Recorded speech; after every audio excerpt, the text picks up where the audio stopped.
Welcome to Virtualize Everything. Today we're going to be looking at how to use a cloud init version of Kali with Proxmox. That's right, you can use cloud init images on Proxmox. Although Proxmox isn't quite as refined with cloud init images as it is with ISOs or container templates, you still are able to use cloud init images with Proxmox. And it has some pretty nice features baked into it to allow you to do so. The first thing we're going to do to start using the cloud init image with Proxmox of Kali is click on download here at the kali.org website. Then we'll scroll down, we'll choose cloud, and we'll scroll down again, and we're going to choose the generic cloud image for x64. Right here, where it has the download icon, we're going to right click and we're going to copy link address. Then we're going to head over to our Proxmox web interface where I've pre-logged in, and we're going to click shell. With the shell terminal window up, we'll go ahead and run an ls so you can see that I don't already have the image here.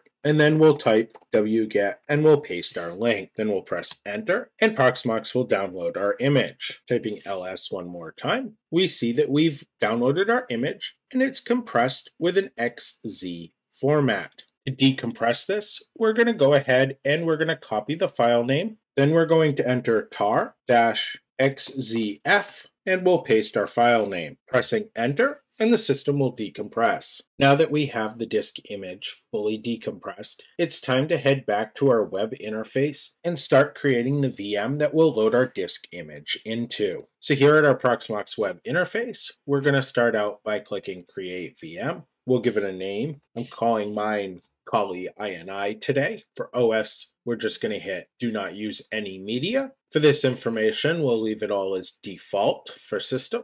For disks, I'll actually remove the disk. For CPUs, let's give it 2 cores. Memory, 2 gigs will be fine. For networking, we can use the VirtIO model, and I'll configure my bridge to be something different than default. That'll be dependent on your Proxmox system's configuration. Then we'll be asked to confirm. If it all looks good, we'll press finish. Proxmox will create us a new VM. Then we'll head to hardware. We'll click add. We're going to add a cloud INI drive and select our storage media type. In my case, it's going to be local-lvm, and then I'm going to click add. Once I've added that, we'll come over here to cloud init, and we're going to just click regenerate image. Or actually, we need to configure network first. So we'll click IP configuration, edit. We're going to choose DHCP. If you want to use static, you can, and you just fill out these 2 fields. Press OK, click regenerate image. Then we're going to remember that our image is named 110, and we're going to head back to